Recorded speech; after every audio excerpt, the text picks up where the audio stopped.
पूर्वी वयाच्या 35-40 नंतर होणारी मानदुखी आज अवघ्या 15 वर्षाच्या मुलाला सुद्धा पाहायला मिळत आहे.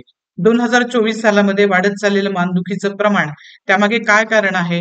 बदलत चाललेली चुकीची जीवनशैली, वाढत चाललेला सोशल मीडियाचा वापर आणि सगळ्यात महत्वाचं जे आजपर्यंत तुम्हाला माहित नसेल, ते मानदुखीच्या मागचं सायकोडायनॅमिक्स म्हणजेच मानसिक अवस्था काय आहे, हे आज मी तुम्हाला सांगणार आहे. नमस्कार, मी डॉक्टर अमृता देशमुख. माझ्या स्वास्थ्य या युट्यूब चॅनलमध्ये पुन्हा एकदा आपणा सर्वांचं मी मनापासून स्वागत करीत आहे. आजच्या व्हिडिओमध्ये आपण पाहणार आहोत सर्व्हायकल स्पॉन्डिलायटिस म्हणजेच मानदुखी म्हणजे काय, ती कशामुळे होते, त्याची कोणती कारणं आहेत, कुठली लक्षणं आपल्या शरीरावर त्याची पाहायला मिळतात, ते टाळण्याचे सहज उपाय कोणते करता येतील आणि उत्तम होमिओपॅथिक औषधं कोणती आहेत आणि त्या मागची मानसिक अवस्था काय आहे, हे आज आपण आजच्या व्हिडिओमध्ये सविस्तरपणे पाहणार आहोत. तर चला सुरुवात करूया. सुरुवातीला आपण मानेची संरचना बघूयात. आपल्या मागे जो पाठीचा कणा असतो, त्या पाठीच्या कण्यावर मागच्या बाजूला, मानेच्या मागच्या बाजूला जे 7 सर्व्हायकल व्हर्टिब्रेज असतात, त्या व्हर्टिब्रेज मध्ये 2 सर्व्हायकल व्हर्टिब्रेज मध्ये एक डिस्क असते, ज्याला इंटरव्हर्टिब्रल डिस्क असं म्हणतात. इंटरव्हर्टिब्रल डिस्क, ती जी डिस्क असते ती आपल्या मानेमध्ये शॉक ऍब्झॉर्बरचं काम करते. म्हणजेच आपल्या मानेला कुशन पुरवण्याचं काम करत असते. आपल्या डोक्याचं, मेंदूचं संपूर्ण वजन जे असतं ते पेलण्याचं काम आपल्या मानेमध्ये ही इंटरव्हर्टिब्रल डिस्क करत असते. त्याचबरोबर आपल्या मानेला मोशन करण्यासाठी, मुवमेंट करण्यासाठी एक प्रकारची फ्लेक्झिबिलिटी जी देण्याचं काम असतं, ते सुद्धा ही इंटरव्हर्टिब्रल डिस्कच करत असते. त्याचबरोबर नर्व्स आणि मसल्सचं जे प्रोटेक्शन आहे इंजुरीपासून, ते सुद्धा इंटरव्हर्टिब्रल डिस्कच करत असते. ज्यावेळेला या इंटरव्हर्टिब्रल डिस्कमध्ये काही प्रॉब्लेम येतात, विअर अँड टिअर म्हणजेच या डिस्कची ज्यावेळेला झीज होते, डिस्लोकेशन होतं, इन्फ्लामेशन होतं, सूज येते, बल्जिंग होतं, अशा कंडिशनमध्ये सर्व्हायकल स्पॉन्डिलायटिसचे त्रास सुरू होतात. आता सर्व्हायकल स्पॉन्डिलायटिस हे 2 प्रकारचं असू शकतं. पहिलं जे कारण त्याच्यामध्ये येतं ते म्हणजे मसल स्पाझम किंवा मसल स्ट्रेन, आणि दुसरं जे असतं ते म्हणजे स्पायनल स्टिनोसिस. मसल स्पाझम आणि मसल स्ट्रेन कशामुळे होतं, तर तुमच्या चुकीच्या बसण्याच्या पद्धतीमुळे होऊ शकतं, स्मॉल इंजुरीमुळे होऊ शकतं, सर्व्हायकल किंवा स्पायनल इंजुरीमुळे तुम्हाला मसल स्पाझम हा सर्व्हायकल रिजन मध्ये बसू शकतो. आणि स्पायनल स्टिनोसिस कशामुळे होतं, तर ज्या वेळेला ही जी इंटरव्हर्टिबल डिस्क असते, तिचं कुशन खराब होतं. त्या इंटरव्हर्टिबल डिस्क मध्ये जे सायनोव्हियल फ्लुइड आहे, ते ज्या वेळेला कमी होतं आणि ते डिस्क कोरडी होते, त्यावेळेला हे 2 मणक्यांमधलं अंतर कमी होतं आणि ते एकमेकांवरती घासले जातात. आणि त्याच्यामुळे ही डिस्क ज्या वेळेला कॉम्प्रेस होते, त्यावेळेला ती नर्वला सुद्धा कॉम्प्रेस करते. आपल्या शरीरात ज्या नसा असतात त्यांना पण ती कॉम्प्रेस करते आणि त्यामुळे मग नसांच्या वेदना सुरू होतात. मग स्पायनल स्टिनोसिसमुळे हा सर्व्हायकल स्पॉन्डिलोसिस हा सुरू होतो. ही 2 महत्वाची कारणं झाली. आता आपण सुरुवातीला बघूयात की मसल स्ट्रेन किंवा मसल स्पाझमची कारणं कुठली. तर मगाशीच मी सांगितले की रॉंग पोश्चर, चुकीच्या पद्धतीने जर तुम्ही बसलात, म्हणजे सतत तुमची मान जर खालच्या बाजूला खूप काळ असेल, तुम्ही खूप काळ मोबाईल खाली मान वाकून बघत असाल, तरी तुम्हाला मानदुखी होणार आहे. खूप काळ तुम्ही वरती मान करून एखादी गोष्ट पाहत असाल, टीव्ही सारख्या गोष्टी, कॉम्प्युटर सारख्या गोष्टी, तरीही तुमची मान दुखणार आहे. त्याच्यानंतर ड्रायव्हिंग करताना जर सतत एकाच पोझिशनमध्ये आपण बराच काळ राहिलो, तर त्याचा ताण सुद्धा मानेवर येतो आणि मानदुखीचा त्रास होतो. अ, ज्यावेळेला ट्रॅफिक असतं, त्यावेळेला आपण खचाखच ज्यावेळेला ब्रेक दाबत असतो, त्यावेळेला त्या जर्क्समुळे, जे मानेला जर्क्स बसतात, त्याच्यामुळे सुद्धा मानेला इंजुरी होऊ शकते. त्यामुळे सुद्धा मानदुखी जाणवू शकते. अशा कंडिशनमध्ये तुम्ही जर लॉंग ट्रॅव्हलिंगला जात असाल, तर एखादा सॉफ्ट टॉवेल किंवा सॉफ्ट उशी तुम्ही मानेच्या मागच्या बाजूला घेऊ शकता. दुसरं महत्वाचं, काही लोकांना भरपूर प्रमाणात उशा घेऊन झोपण्याची सवय असते. अशा लोकांमध्ये सुद्धा मानदुखीचा त्रास होऊ शकतो. जाड आणि कडक उशा जर 1-2 उशा घेतल्या, तर त्यामुळे मान अवघडण्याची शक्यता असते. दुसरं महत्वाचं, बऱ्याच व्यक्तींना फोनवरती तासनतास अशी मान करून बोलण्याची सवय असते. अशा कंडिशनमध्ये सुद्धा ज्या बाजूला तुम्ही फोन पकडता, त्या बाजूला तुम्हाला, त्याच्या उलट्या बाजूला तुम्हाला मानदुखी सुरू होते. तर ही काही साधी कारणं आहेत मानदुखीची. आता आपण बघूयात की सायकोडायनेमिक्स म्हणजे मानदुखीच्या मागची मानसिक अवस्था काय असू शकते. तर सगळ्यात महत्वाचं, ज्या व्यक्ती प्रचंड प्रमाणात रागीट असतात, तापट असतात, अशा व्यक्तींमध्ये काय होतं, त्यांच्या लिव्हरची उष्णता ही ऑलरेडी वाढलेली असते. म्हणजेच अशा लोकांची प्रवृत्ती ही पित्त प्रवृत्ती असते. पित्त प्रवृत्तीमुळे लिव्हर मधली वाढलेली उष्णता ही वरच्या बाजूला येते आणि मानेमध्ये साठते, आणि ती उष्णता ज्यावेळेला मानेमध्ये साठते, त्यावेळेला अशा व्यक्तींना सर्व्हायकल स्पॉन्डिलायटिस होतं. म्हणजे अति प्रमाणात राग येणं, रागीट असणाऱ्या व्यक्ती ह्या अहंकारी असतात. त्यामुळे अहंकारी व्यक्तिमत्व असणं. दुसरं महत्वाचं, अहंकार असल्यामुळे त्या सतत प्रतिक्रिया देतात. तर सतत दिलेली प्रतिक्रिया किंवा रिएक्शन देणं कुठल्याही गोष्टीवर या स्वभावामुळं किंवा तुम्ही जर जास्ती बडबड करत असाल, अतिप्रमाणात जर बडबड होत असेल, तर निश्चितपणे तुम्हाला उजव्या बाजूची मानदुखी ही जाणवणार आहे. त्यानंतर काही लोकांमध्ये गिल्ट किंवा अपराधीपणाची भावना असते. माझ्याकडून काहीतरी खूप मोठी चूक झाली, मीच दोषी आहे. असा भाव ज्यावेळेला येतो त्यावेळेला तुम्हाला डाव्या बाजूची मानदुखी सुरुवात होते. अशा कंडिशनमध्ये अंजानाचे सुद्धा त्रास होण्याची शक्यता असते. तर ही हे आहे सायकोडायनेमिक्स म्हणजेच मानसिक अवस्था. त्यामुळे ही मानसिक अवस्था दूर करण्यासाठी म्हणजेच तुमच्यातला राग, अहंकार, प्रतिक्रिया देण्याची सवय, जास्ती प्रमाणातली बडबड, अतिप्रमाणातलं पित्त किंवा उष्णता आणि दोषीभाव या सगळ्या गोष्टी जाण्यासाठी तुम्ही काय करू शकता? तर निश्चितपणे मेडिटेशन, सहजोगा मेडिटेशन केल्यामुळे हे सगळे दोष आपल्यामधले दूर होतात आणि आपल्याला या सर्व्हायकल स्पॉन्डिलोसिस पासून मुक्ती मिळू शकते. तर हे एक महत्वाचं कारण झालं. दुसरं महत्वाचं कारण म्हणजे तरुण वयात वाढत चाललेली व्यसनाधीनता आणि वाढत चाललेला सोशल मीडियाचा वापर. वाढत चाललेल्या सोशल मीडियाच्या वापरामुळे तर अगदी लहान मुलांमध्ये म्हणजे 15व्या वर्षापासून सुद्धा मी मगाशीच सांगितलं, की मानदुखीचे त्रास, सर्व्हायकल स्पॉन्डिलायटिसचे त्रास आपल्याला पाहायला मिळत आहेत. त्याचबरोबर वाढत चाललेलं तरुण वयातील मुलांचं जे स्मोकिंगचं प्रमाण आहे, ड्रिंकिंगचं प्रमाण आहे, तंबाखू खाण्याचं प्रमाण आहे, त्यामुळे सुद्धा मानदुखीचा त्रास किंवा सर्व्हायकल स्पॉन्डिलायटिसचा त्रास हा निश्चितपणे पेशंटला होतो. त्यामुळे या गोष्टी टाळणे केव्हाही चांगले.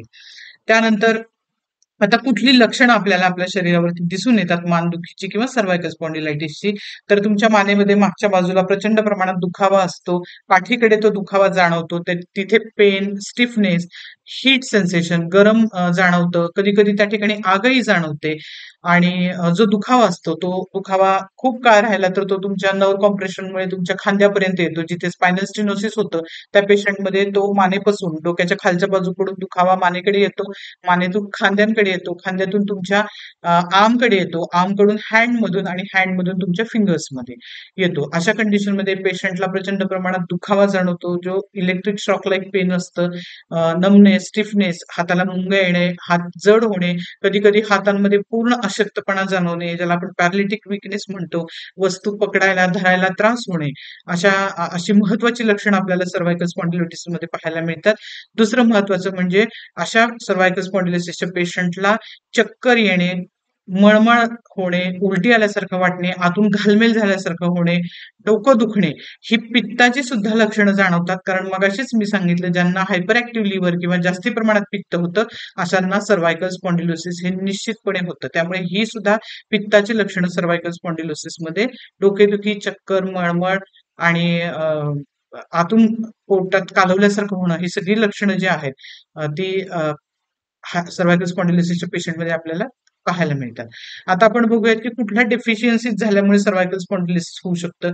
तर व्हिटॅमिन डी डेफिशियन्सीमुळे ऑस्टिओपोरोसिस सारखे त्रास होतात, डिस्कचं डिजनरेशन होतं, झीज होते आणि व्हिटॅमिन B12 मुळे नर्व्ह कॉम्प्रेशन किंवा न्यूरोलॉजिकल सिम्पटम्स पाहायला मिळतात. त्यामुळे सर्व्हायकल स्पॉन्डिलोसिस किंवा मानदुखीच्या पेशंटनी आहारामध्ये जीवनसत्व, व्हिटॅमिन डी आणि व्हिटॅमिन B12 युक्त आहाराचा पुरेपूर समावेश करायचा आहे. त्याचबरोबर नेहमी स्ट्रेचिंग एक्सरसाइज करणे, फिजिकली ऍक्टिव्ह राहणे, सतत एकाच जागेमध्ये न बसणे, सतत शरीराची हालचाल करणे, स्ट्रेचिंग एक्सरसाइजेस करणे, योगा, मेडिटेशन, प्राणायाम यासारख्या गोष्टी तुम्हाला हे सर्व्हायकल स्पॉन्डिलोसिसचे त्रास टाळण्यासाठी निश्चितपणे उपयुक्त ठरणार आहेत. आता आपण बघूयात की होमिओपॅथिक शास्त्राच्या माध्यमातून आपल्याला कुठली औषधं घ्यायची आहेत जी अतिशय उत्तम आहेत. तर सगळ्यात महत्वाचं पहिलं जे औषध आहे ते म्हणजे ब्रायोनिया अल्बा 200. हे औषध कोणाला द्यायचं आहे तर ज्यांच्यामध्ये डिस्कचं डिजनरेशन झालं आहे, डिस्क मधलं जे वंगण आहे म्हणजे दोन मणक्यांमधलं जे वंगण आहे ते ज्या वेळेला कमी होतं, ड्रायनेस येतो त्या ठिकाणी, कुशन खराब होतं आणि मग ते दोन्ही मणके एकमेकांवर घासले जातात. या कंडिशनमध्ये प्रचंड वेदना, उष्णता आणि प्रचंड प्रमाणात पेन, स्टिफनेस, मसल पेन आणि मसल स्ट्रेन यामुळे ज्या वेळेला तुमच्यामध्ये मानदुखी होते आणि ती मानदुखी ज्या वेळेला असते त्यावेळेला पेशंटला प्रचंड प्रमाणात तहान लागते, कारण शरीरामध्ये सर्वत्र कोरडेपणा हे ब्रायोनिया अल्बाचं सगळ्यात महत्वाचं लक्षण आहे. त्यामुळे अशा पेशंटला ब्रायोनिया अल्बा 200 हे औषध दिवसातून 2 वेळा 5 दिवसांसाठी द्यायचं आहे. नंतर जे सगळ्यात महत्वाचं औषध आहे ते म्हणजे रस्टॉक्स 200 हे औषध सेम मसल स्प्रेन आणि मसल स्ट्रेन यासाठी स्पाझमसाठी द्यायचं आहे. परंतु ते औषध पावसाळ्याच्या दिवसात ज्यावेळेला वात प्रवृत्ती वाढते त्यावेळेला ते देतो. ब्रायोनिया अल्बा हे पित्त प्रवृत्ती किंवा पित्त वाढल्यानंतर आपण मानदुखीमध्ये देतो आणि वातामुळे जो मसल स्पाझम बसतो, एकाच पोझिशन मध्ये राहिल्यामुळे जो मसल स्पाझम बसतो, त्याला रस्टॉक्स 200 हे औषध आपल्याला दिवसातून 2 वेळा पेशंटला द्यायचं आहे. ब्रायोनिया अल्बाचं जे पेन असतं ते साधं छोटीशी जरी हालचाल केली, मुवमेंट केली तरी ते वाढतं, विश्रांतीमध्ये ते कमी होतं. आणि रस्टॉक्सचं जे पेन आहे ते विश्रांतीमध्ये वाढतं आणि मुवमेंटनी कमी होतं. म्हणजे दोन्ही अपोजिट लक्षण आपल्याला पाहायला मिळतात. रस्टॉक्स मध्ये पेन हे हालचालीने बरं होतं आणि ब्रायोनियामध्ये हालचालीने वाढतं. तर रस्टॉक्स 200 हे औषध पेशंटला 2 वेळा दिवसातून 5 दिवसांसाठी आपल्याला द्यायचं आहे. त्यानंतरचं जे औषध आहे ते ग्वायाकम. ग्वायाकम हे नेप ऑफ द नेकला ज्यावेळेला सर्व्हायकल पेन असेल तिथे प्रचंड प्रमाणात पेन, स्टिफनेस आणि गरम किंवा हीट सेन्सेशन तुम्हाला जाणवत असेल तर ग्वायाकम 30 दिवसातून 3 वेळा पेशंटला 7 दिवसासाठी द्यायचं आहे. त्याच्यानंतरचं जे औषध आहे ते म्हणजे काल्मिया लॅटिफ्लोरा. काल्मिया लॅटिफ्लोरा हे औषध उजव्या बाजूची मानदुखी ज्या वेळेला असते, म्हणजे उजव्या बाजूला ज्या वेळेला स्पायनल स्टिनोसिसमुळे नर्व कॉम्प्रेशनमुळे जो रेडिएटिंग पेन असतो, तो रेडिएटिंग पेन डोक्याच्या खालच्या बाजूतून मानेपर्यंत, मानेकडून खांद्याकडे, खांद्यातून हाताकडे आणि नंतर बोटांकडे असा हा पेन रेडिएट होतो आणि सिव्हिअर पेन असतो. अशा कंडिशनमध्ये नमनेस तुम्हाला पेशंटमध्ये पाहायला मिळतो. नमनेस, पॅरालिटिक विकनेस पाहायला मिळतो, जेणेकरून हातामधील संपूर्ण शक्ती गेल्यासारखं वाटतं, अशक्तपणा वाटतो, वस्तू उचलताना त्रास होतो. त्या कंडिशनमध्ये म्हणजे स्पायनल स्टिनोसिसमुळे उजव्या बाजूला जी मानदुखी होते त्याच्यासाठी काल्मिया लॅटिफ्लोरा 30 हे औषध दिवसातून 3 वेळा 7 दिवसासाठी पेशंटला द्यायचं आहे. आता त्याच स्पायनल स्टिनोसिसमुळे ज्यावेळेला डाव्या बाजूची मानदुखी होते, डाव्या बाजूला ज्यावेळेला पेन्स तुमच्या सेम याच पद्धतीने रेडिएटिंग पेन होतात, मानेपासून खांदा, खांदापासून हात, हातापासून परत बोटांची टोकं, याच्यामध्ये पॅरिस क्वाड्रिफोलिया नावाचं औषध द्यायचंय. प्रचंड प्रमाणात नमनेस, हाताला मुंग्या येणं, बधीर होणं, हातामध्ये अशक्तपणा जाणवणं, त्याचबरोबर वस्तू उचलताना त्रास होणं, सगळी सेम लक्षणं दिसतात, फक्त ती लेफ्ट साईडला तुम्हाला जाणवतात. त्यामुळे पॅरिस क्वाड्रिफोलिया हे स्पायनल स्टिनोसिसमुळे होणारं जे लेफ्ट साइडेड सर्व्हायकल पेन आहे त्यासाठी तुम्ही देऊ शकता. त्याचबरोबर पॅरिस क्वाड्रिफोलिया पेशंटमध्ये प्रचंड प्रमाणात हेडेक असतो, हेडमध्ये हेवीनेस असतो, आईजमध्ये हेवीनेस असतो, ही लक्षणं आपल्याला पाहायला मिळतात. पॅरिस क्वाड्रिफोलिया हे औषध डाव्या बाजूच्या मानदुखीसाठी 30 पोटेन्सीमध्ये दिवसातून 3 वेळा 7 दिवसांसाठी आपल्याला पेशंटला द्यायचं आहे. त्यानंतरचं जे औषध आहे ते म्हणजे सिमिसिफ्युगा. सिमिसिफ्युगा हे औषध सुद्धा नर्व कॉम्प्रेशनमुळे होणारं जे shock like electric like pain असतं नसांचं मानदुखीमध्ये, त्यामध्ये दिलं जातं. मोस्टली सिमिसिफ्युगा हे औषध फिमेल्समध्ये, स्त्रियांमध्ये दिलं जातं. अशा स्त्रियांना की ज्यांना गर्भाशयाच्या काही तक्रारी आहेत, ओव्हरीच्या तक्रारी आहेत आणि जे काही गर्भाशयाचे प्रॉब्लेम आहेत, ओव्हरीजचे प्रॉब्लेम आहेत किंवा त्या ठिकाणी burning pain, severe burning pain सुद्धा त्यांना अशा स्त्रियांना जाणवत असतं. अशा कंडिशनमध्ये आपण सिमिसिफ्युगा 30 हे औषध दिवसातून 3 वेळा 7 दिवसांसाठी देऊ शकतो. त्यानंतरचं जे औषध आहे ते म्हणजे कॅल्केरिया फर्स्ट 30. ज्यावेळेला डिस्कचं वयानुसार इंटरव्हर्टिब्रेट डिस्क डिजनरेशन होतं, डिस्कची झीज झालेली असते, मणक्यांची झीज झालेली असते, अशा कंडिशनमध्ये ऑस्टिओफाइट्स किंवा बोनी स्पर्स तयार होतात. या कंडिशनमध्ये जे पेन किंवा स्टिफनेस असतं सर्व्हायकल, त्यासाठी आपण कॅल्केरिया फर्स्ट 30 हे औषध दिवसातून 3 वेळा 10 दिवसासाठी अशा पेशंटला देऊ शकतो.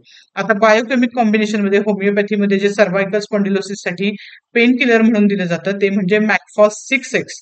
मॅकफॉस 6X या बायो कॉम्बिनेशनच्या गोळ्या दिवसातून 3 वेळा, 4 गोळ्या दिवसातून 3 वेळा तुम्ही 2 महिन्यांसाठी देऊ शकता अडल्टमध्ये. त्यानंतरचं जे एक होमिओपॅथिक मदर टिंक्चर आहे लॅक्नॅन्थस टिंक्टोरिया. लॅक्नॅन्थस टिंक्टोरिया मदर टिंक्चर जे अतिशय उपयुक्त आहे पेन किलर म्हणून सर्व्हायकल स्पॉन्डिलोसिसमध्ये. पेशंटला एवढ्या तीव्र वेदना असतात की पेशंटला साधी मान इकडे इकडे सुद्धा करता येत नाही, एवढ्या प्रचंड प्रमाणात वेदना असतात. अशा कंडिशनमध्ये आपण लॅक्नॅन्थस टिंक्टोरिया नावाचं जे होमिओपॅथीतलं मदर टिंक्चर आहे ते 10 थेंब दिवसातून 3 वेळा पाव कप पाण्यामध्ये देऊ शकतो 2 महिन्यांकरिता. तर ही काही होमिओपॅथिक औषधं होती जी तुम्ही सर्वायकल स्पॉन्डिलायटिस मध्ये लक्षणांनुसार देऊ शकता. तरी सुद्धा होमिओपॅथिक डॉक्टरांचा सल्ला घेणं हे केव्हाही महत्वाचं. आजचा व्हिडिओ जर तुम्हाला आवडला असेल तर माझ्या व्हिडिओला लाईक करा, इतर गरजूंसोबत शेअर करा. माझ्या चॅनलवर जर तुम्ही नवीन असाल तर प्लीज प्लीज माझ्या चॅनलला सबस्क्राईब करा. आणि मानेच्या संदर्भात, मानदुखी किंवा सर्वायकल स्पॉन्डिलोसिस संदर्भात तुम्हाला काही त्रास असतील तर माझा व्हॉट्सअप नंबर खाली डिस्क्रिप्शन बॉक्समध्ये दिलेला आहे. त्यावरती तुम्ही संपर्क करू शकता. व्हिडिओ कसा वाटला हे कमेंट बॉक्समध्ये कमेंट करून सांगा.